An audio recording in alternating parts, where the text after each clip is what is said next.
সুপ্রিয় একাদশ দ্বাদশ শ্রেণীর মানবিক এবং ব্যবসা শিক্ষা শাখার শিক্ষার্থীরা, আমি আজকে তোমাদের অর্থনীতি দ্বিতীয় পত্রের চতুর্থ অধ্যায় জনসংখ্যা, মানব সম্পদ এবং আত্মকর্মসংস্থান এই বিষয়ে আলোচনা রাখব। এই বিষয়ে প্রথম তিনটি বিষয়ের তিনটি পাঠের শিক্ষণফল উল্লেখ করছি। এই আলোচনার শেষে আমরা জনসংখ্যা পরিমাপের ধারণা সম্পর্কে জানতে পারব। সূত্র ব্যবহার করে জনসংখ্যার ঘনত্ব নির্ণয় করার চেষ্টা করা হবে। জনসংখ্যার নির্ধারক সময়ের ব্যাপারে ধারণা লাভ করা হবে। দেশের অর্থনীতিতে জনসংখ্যা বৃদ্ধির প্রভাব দেখা হবে। ম্যালথিসের জনসংখ্যা তত্ত্ব এবং কাইম্য জনসংখ্যা তত্ত্বের আলোকে জনসংখ্যা সমস্যাটি সমাধান করা। আমরা জনসংখ্যা পরিমাপ এই ধারণাটি আলোচনা করি। যে পদ্ধতি বা প্রক্রিয়ায় কোন স্থানে বসবাসকারী মানুষের সংখ্যা বা পরিমাণ সম্পর্কে ধারণা পাওয়া যায়, সেটাই হচ্ছে জনসংখ্যা পরিমাপ। এবার আমরা জানব জনসংখ্যার ঘনত্ব নির্ণয় সূত্র। এ ব্যাপারে একটা সূত্র আছে, তোমরা লক্ষ্য করো। ডিপি সমান TP by TA. DP density of population, জনসংখ্যার ঘনত্ব। TP total population. TA total area, মোট আয়তন। অর্থাৎ কোন স্থানের মোট জনসংখ্যাকে তার মোট আয়তন দিয়ে ভাগ করলে জনসংখ্যার ঘনত্ব পাওয়া যায়। এবার আমরা আলোচনা করব জনসংখ্যার নির্ধারক সময়। কোন দেশের জনসংখ্যা সম্পর্কিত ধারণা এবং উহার সাংখ্যিক পরিমাপকে জনসংখ্যা নির্ধারণ করা। এই বিষয়গুলো হচ্ছে জন্মহার, মৃত্যুহার, জনসংখ্যার স্বাভাবিক বৃদ্ধির হার, জনসংখ্যা বৃদ্ধির হার, শূন্য জনসংখ্যা বৃদ্ধি, নিট অভিবাসন। এই বিষয়গুলো আমি অত্যন্ত সংক্ষিপ্তভাবে তার ধারণাগুলো তোমাদের সামনে তুলব। প্রথম হচ্ছে জন্মহার।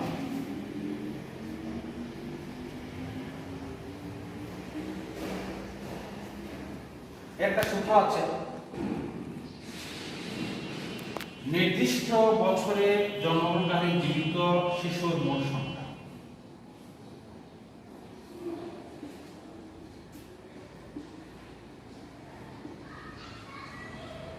জীবিত জন্মগ্রহণকারী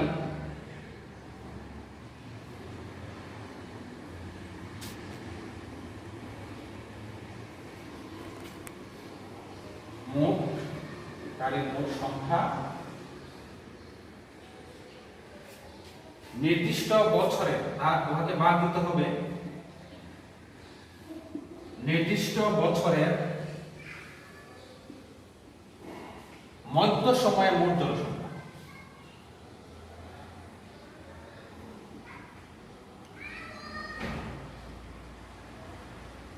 সংখ্যা গুণন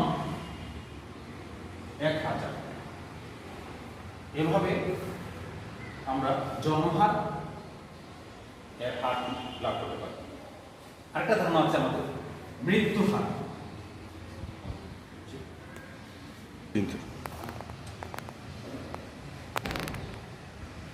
মৃত্যু হার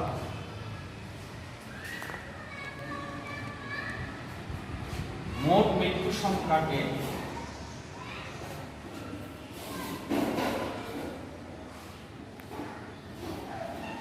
বছরের মাঝামাঝি সময় মোট জনসংখ্যা দিয়ে ভাগ দিয়ে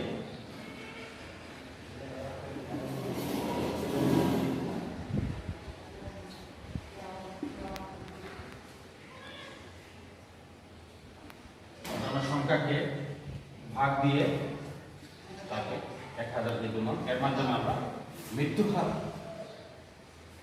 এইটা আমাদের সংখ্যাটা বর্তমান বিশ্বে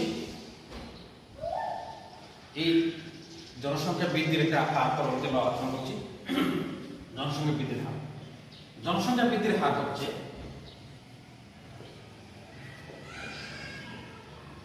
বৃদ্ধির হার, সূত্র আছে জন্মহার থেকে মৃত্যু হার বাদ দিয়ে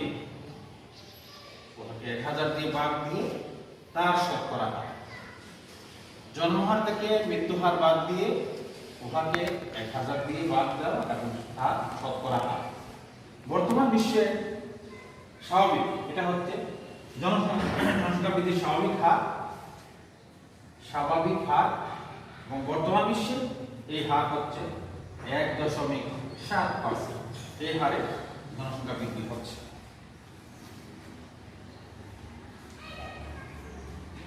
আমাদের বাংলাদেশে জনসংখ্যা বৃদ্ধির হার হচ্ছে 1.37%। নিয়মে বের করা হয়। সুপ্রিয় শিক্ষার্থীরা, আমি তোমাদেরকে আরেকটি ধারণা সম্পর্কে অবহিত করব, সেটা হচ্ছে শূন্য জনসংখ্যা বৃদ্ধি। শূন্য জনসংখ্যা বৃদ্ধি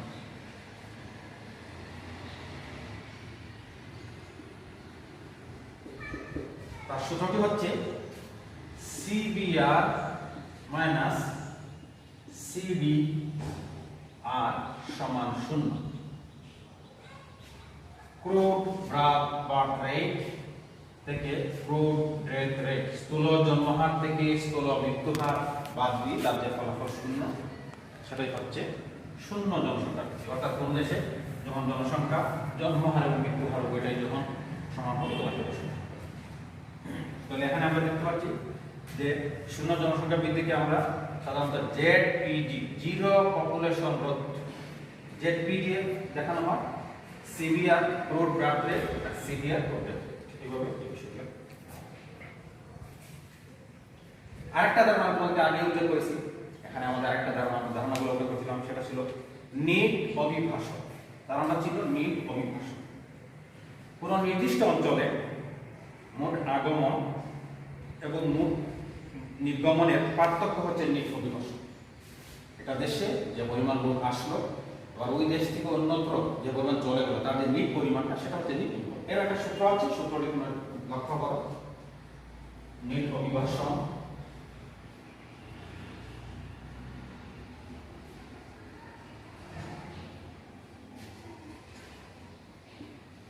I minus E by P into 1000 I হচ্ছে বহিরাগতের সংখ্যা, ই বহির্গামী, যারা এক্সিট হচ্ছে যারা দেশ থেকে, তার সংখ্যাটা, পি হচ্ছে পপুলেশন। এর মাধ্যমে আমরা নেট অভিবাসন, কোন একটা জায়গাতে নেট অভিবাসনের বিষয়টি পরিমাপ করতে পারি। তাহলে আমরা ইতিমধ্যে তোমাদের জন্য জনসংখ্যা সম্পর্কে কয়েকটি বেসিক ধারণা অত্যন্ত সংক্ষিপ্ত আলোচনা করব। এবার জনসংখ্যা বৃদ্ধির যে প্রভাবটা আমরা খুব সংক্ষিপ্ত আকারে তোমাদের সামনে তুলে ধরব।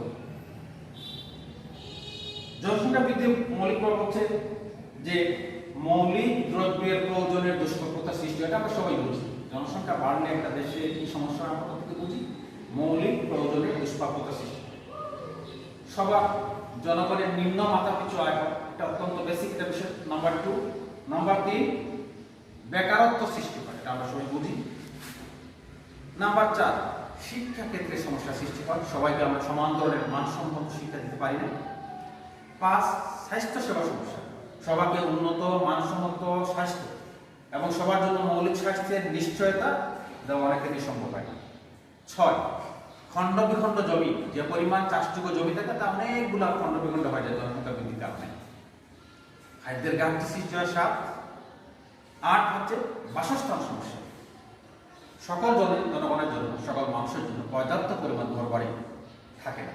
আর মূল একটা পয়েন্ট হচ্ছে নাম্বার 9 পরনির্ভরশীলতা। এবং একটা দেশে এই সমস্যা যখন, জনসকল সমস্যা যখন প্রকট আকার সঙ্গত কারণে, সেই দেশ অন্য দেশ বা অন্য জাতির কাছে তাকে নির্ভরশীল থাকতে হবে। সুপ্রিয় শিক্ষার্থীরা, আমরা জনসংখ্যা সম্পর্কে এই বেসিক আলোচনা এবং জনসংখ্যা প্রভাবের পরে জানতে চাইব যে জনসংখ্যা সম্পর্কে মৌলিক দুটি তত্ত্ব নিয়ে আজকে আমার এই আলোচনা তোমাদের সাথে আলোচনা করব। এর মধ্যে একটা গুরুত্বপূর্ণ তথ্য হচ্ছে ম্যালথাসের জনসংখ্যা তত্ত্ব।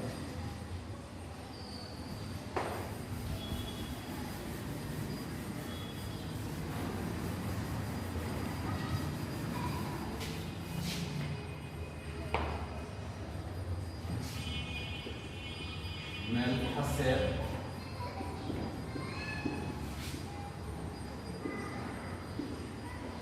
জনসংখ্যা তোমরা টমাস রবার্ট ম্যালথাস, যিনি 1766 সালে জন্মগ্রহণ করেছিলেন এবং 1834 সালে মৃত্যুবরণ করেন, তিনি ধর্মযাজক ছিলেন।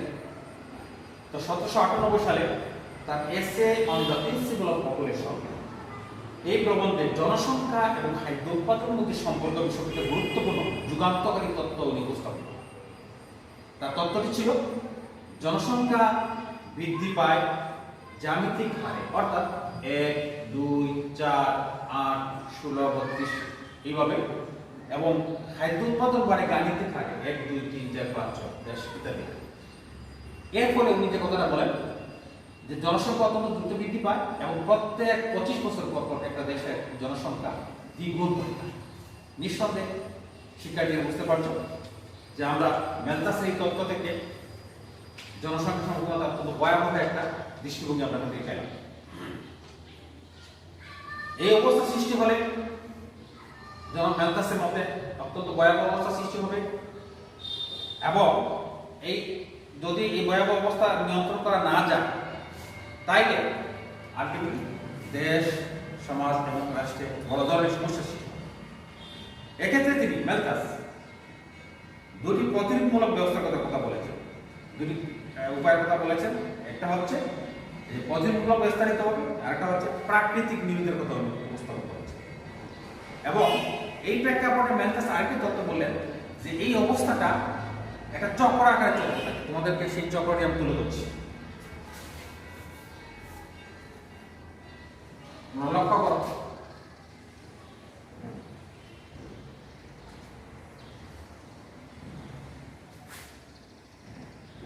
আমরা এটাকে ম্যালথাসীয় চক্র বলতে পারি।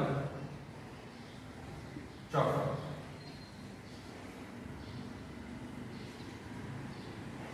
কিভাবে হচ্ছে আমরা লক্ষ্য করো, কি ধরে অঙ্কন করছি।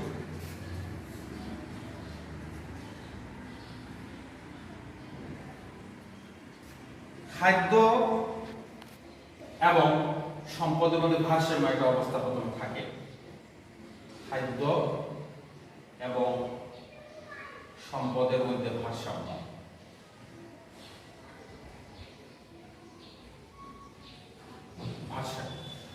এই অবস্থা থাকার পর একটা দেশ চলতে থাকে, কিন্তু আমরা যেহেতু উনি আগে বলেছেন যে চক্রাকারে অত্যন্ত গতিশীলভাবে জনসংখ্যা বাড়ে, সম্ভব একটু পরে কিন্তু কি সৃষ্টি হবে? জনাধিক্য সমস্যা সৃষ্টি হবে। জনাধিক্য সমস্যা সৃষ্টি হবে। এই অবস্থা সৃষ্টি হওয়ার পরে ম্যালথাস কিন্তু বলেছেন যে প্রাকৃতিকভাবে তখন একটা নিরোধের অবস্থা সৃষ্টি হবে। প্রাকৃতিক এই অবস্থা দীর্ঘক্ষণ চলে না, প্রাকৃতিকরা নিরোধ সৃষ্টি হবে। এবং এই প্রাকৃতিক নিরোধ যেটা হবে তার মধ্যে কি আছে? দুর্ভিক্ষ, মহামারী, যুদ্ধ ইত্যাদির মাধ্যমে আবার একটা জনসংখ্যার একটা ব্যালেন্স অবস্থা আবার চলে আসে।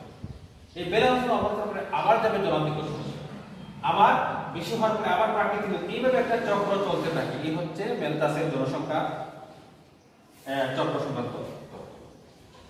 তাহলে তোমরা বুঝতেই পারছো যে আমরা এই ম্যালথাসের যে তত্ত্বটা, এই তত্ত্বটাকে আমরা ব্যাখ্যা দিতে পারি এইভাবে। লক্ষ্য করো তোমরা যে ম্যালথাসের যে তত্ত্বটা, ম্যালথাসের তত্ত্বটা এটাকে আমরা দুইভাবে দেখতে পাচ্ছি।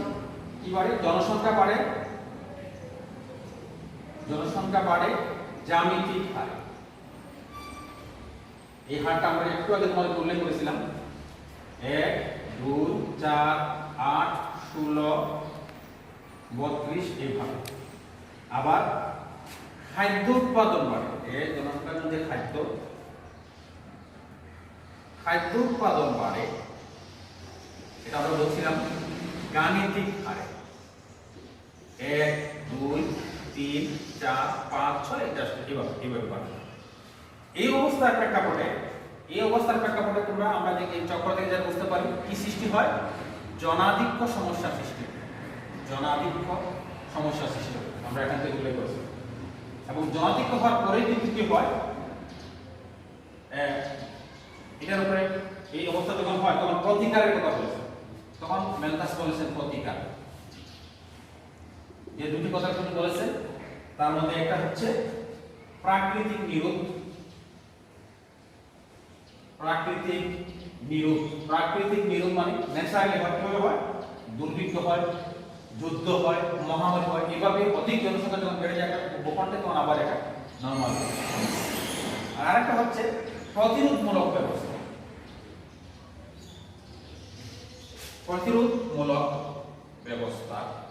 এর ক্ষেত্রে বলা হচ্ছে যে দেরিতে বিয়ে করা, চিরকমার্য, জৈবিক সুবাসন, এরকম আর কি, দেরিতে বিয়ে করা, তারপরে কৌমার্য, এই সমস্ত বিষয়গুলা হচ্ছে প্রতিরোধ প্রতিক্রমণ।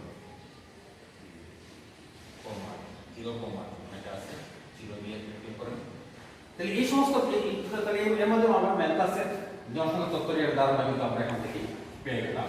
এবং উনি বলছেন যে এই ধরনের চক্রের মাধ্যমে অবস্থাটা চলতে থাকে।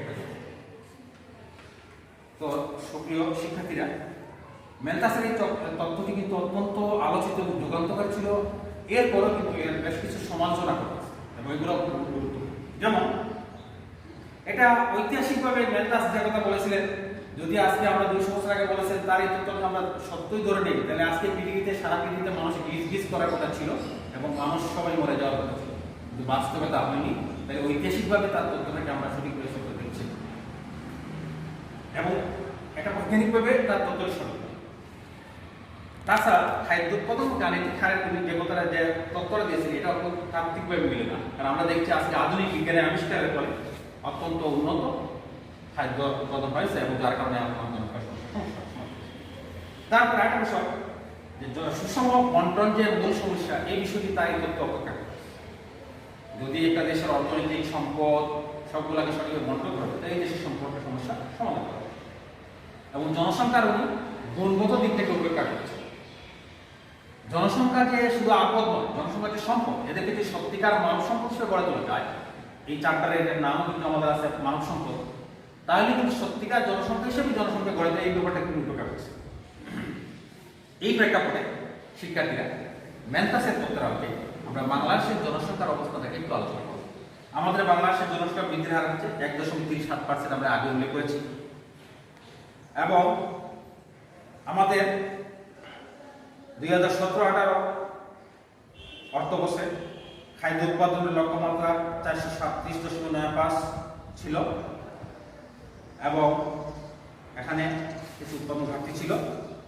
আমাদের প্রাকৃতিক দুর্যোগ মাঝে মাঝে হচ্ছে, প্রায় হচ্ছে, আমাদের মৃত্যুহার আছে, বেকারত্ব আছে আমাদের এখানে, তারপরে দারিদ্র্যের হারও আছে আমাদের 24%।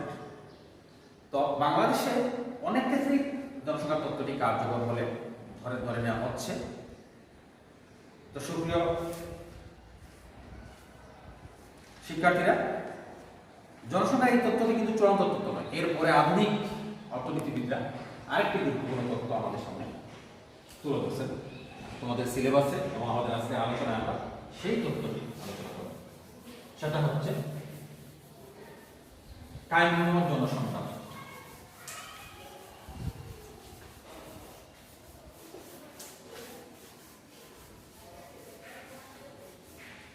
কাম্য জনসংখ্যা তত্ত্ব, অপটিমাম পপুলেশন, অত্যন্ত কাম্য জনসংখ্যা। আমরা এই তত্ত্ব সম্পর্কে বেশ কয়েকজন অর্থনীতিবিদ, কার্ল স্যান্ডার্স, ডালটন, রবিন্স প্রমুখ আধুনিক যুগে এই ম্যালথাসের তত্ত্বের যখন অনেক সমালোচনা করেন, তখনই এই কাম্য জনসংখ্যা তত্ত্বটি কে ই বোল্ডিং উপস্থাপন করে। তোমরা জেনে রাখবে কে ই বোল্ডিং। এই তথ্যগুলো তার মতে জনসংখ্যা দ্বারা এমন একটা জনসংখ্যা যার মাধ্যমে জীবনযাত্রার সর্বোচ্চ মান ও পর্যায়ে থাকে অধিকার, অর্থাৎ এমন একটা জনসংখ্যা যে জনসংখ্যায় একটি দেশের মানুষের জীবনযাত্রার মান সর্বোচ্চ বা কাঙ্ক্ষিত পর্যায়ে থাকে। এবং এভাবে এক্ষেত্রে বৈজ্ঞানিকভাবে একটা সূত্রের কথা তিনি উপস্থাপন করেন। সেই সূত্রটি হচ্ছে m সমান a মাইনাস ও। এখানে m হচ্ছে অসামঞ্জস্য, ম্যাল অ্যাডজাস্টমেন্ট, অসামঞ্জস্যের পরিমাণ m,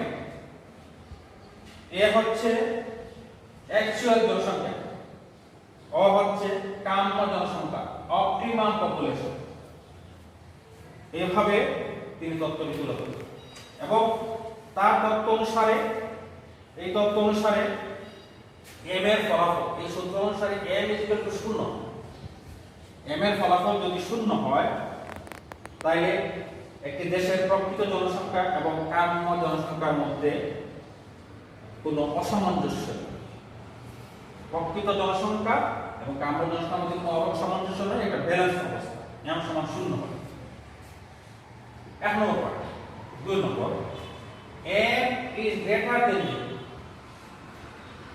যদি অবস্থা হয় m ধনাত্মক তাহলে আমরা বলবো দেশটি জনবহুল, এটা হলো কাম্য অবস্থা, আর এটা হচ্ছে দেশটি জনবহুল, অর্থাৎ এখানে জনসংখ্যা বেশি। আর যদি এই ফলাফলটা এরকম হয় ঋণাত্মক, তাহলে দেশটিতে জনবিরলতার সমস্যা রয়েছে, জনবিরলতার সমস্যা রয়েছে। এই সূত্রটি আমরা কাম্য জনসংখ্যা তত্ত্বটিকে আমরা একটি চিত্রের মাধ্যমে অত্যন্ত সুন্দরভাবে এই বিষয়টিকে উপস্থাপন করতে পারি। চিত্রটি লক্ষ্য করো শিক্ষার্থীরা।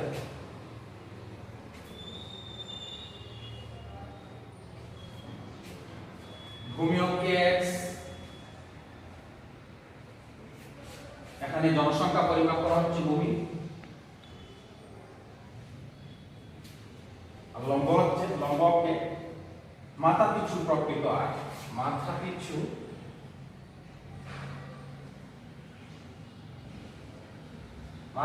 প্রকৃত আয়।